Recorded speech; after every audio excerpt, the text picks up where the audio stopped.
The Toshiba Satellite Click 10, a 10-inch version of the Click range. There was an 8.9-inch version earlier this year. The 10-inch version is here with a detachable screen, full HD resolution and Windows 10. It weighs 1.1 kilos as well, and there's a battery both in the tablet and in the keyboard. So this is quite a unique device because it's going to bring actually, in our tests we already saw that, exceptional battery life in terms of web browsing, over 10 hours, which beats a lot of 1.1 kilogram devices out there.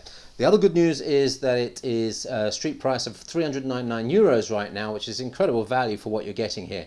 The only thing is some of the build quality is a little bit plasticky. The feeling of it isn't really high end, but for €399 you might not be expecting too much anyway. Also, that screen can feel a little bit wobbly, especially when you're touching it as well. But we're going to give you some of our performance test results in this video, including screen quality and of course that battery life and performance figures as well. So if you've been looking at something like the Microsoft Surface 3 and thinking about maybe a cheaper option, this might be it. But stay tuned and we'll give you the full score at the end of this video. So let's just take you around the Satellite Click 10 here. So on the side, remember this is a convertible. You've got power, you've got micro SD, headphone, micro HDMI and micro USB there. Note that on the base unit you've got a USB port there. On the other side, on the base unit, you've got another USB port. Those are both USB 2, as is the micro USB port. So there's the tablet part itself, docking port on the bottom, and those ports I mentioned, obviously all on the tablet there. Base unit, keyboard with the battery in. There's the USB port. Now I just want to demonstrate quickly a little bit of flexibility. It's difficult to see on the video, but if you look carefully you should see that flexing in the middle. The keys aren't actually too bad. There's quite a decent throw to them and a good feedback and even a good click, but it just feels a little bit plastic. That plastic is just very plasticky. The mouse pad is the touchpad is fairly small as well, although the clicks on the left and right seem to be quite well defined.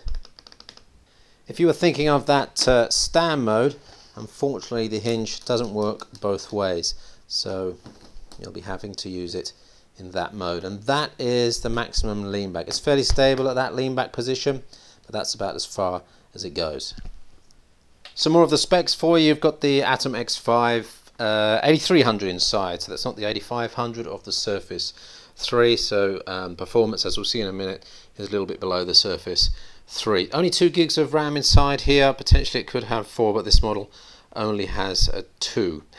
The screen is a 1920 by 1200 pixel, so 16:10 ratio, and it's IPS screen. There's 32 gigs of eMMC flash inside, obviously soldered, 16 gigs available when we started to use the device. No AC Wi-Fi in this, although you're getting Bluetooth 4.0 and a TPM module, which means you should be getting free BitLocker or Windows 10 BitLocker for small screens support. The total battery size inside is 46 watt hour, split between the tablet and the base unit, but that's a very big battery size for such a small and lightweight device. 2 megapixel camera on the front, 8 on the back side.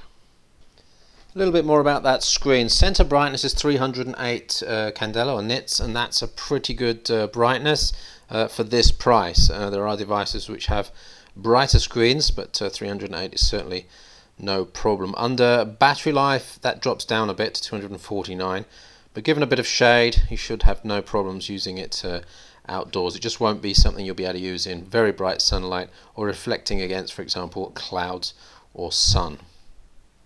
The color accuracy isn't too bad, 4.68 delta on the colors. Ideally that would be below 3, but anything below 5 is pretty acceptable in this sector of the market.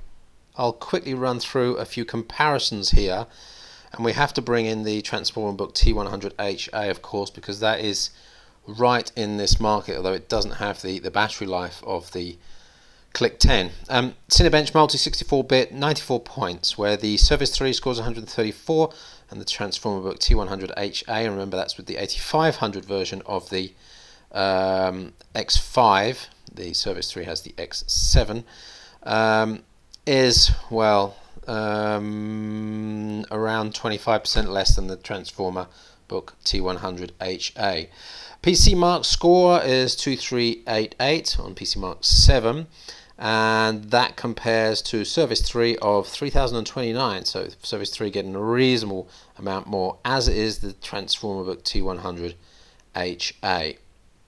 Let's just take a look at the disk speed there. 158 maximum sequential read speed is acceptable for an eMMC, and 9.8 is just about where it should be on a 4K write speed. Anything less and it could start to get a little bit slower in general usage.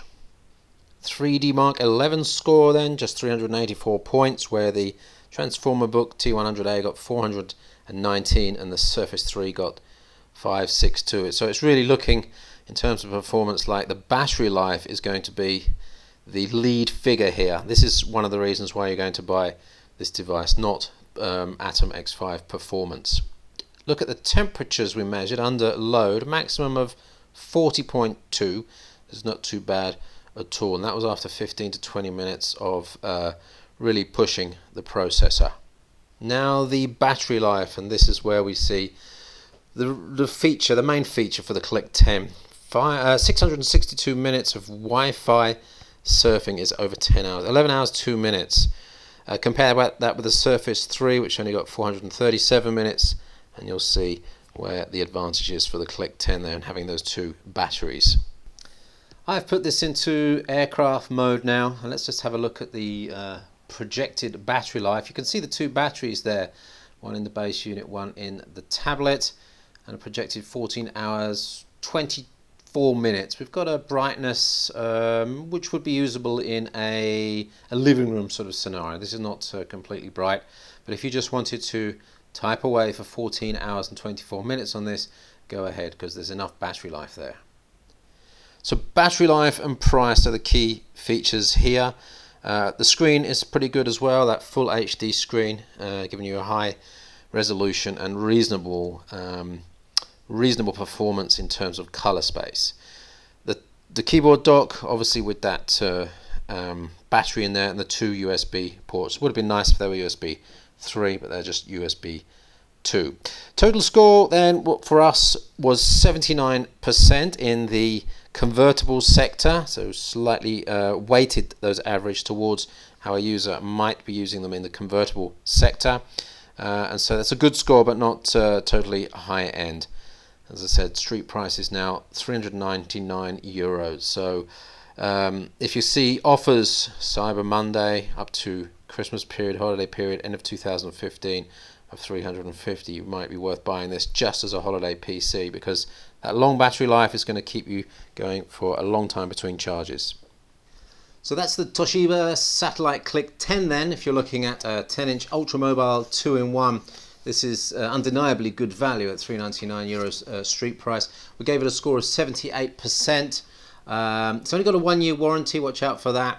And of course, it's built to a price, and you can feel that in the plastics. And if you're looking for something maybe a bit higher quality, a little bit more power, and also an LTE option, then the Surface 3 would be for you. But really, this stands pretty unique in the market.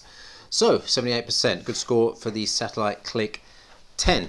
Don't forget to subscribe, and don't forget to like the video if you got something out of it. If you've got a Satellite Click 10, let us know in the comments below what you think, what your opinion is. It's always good to hear from real users in the real world, and of course that helps other people watching the video.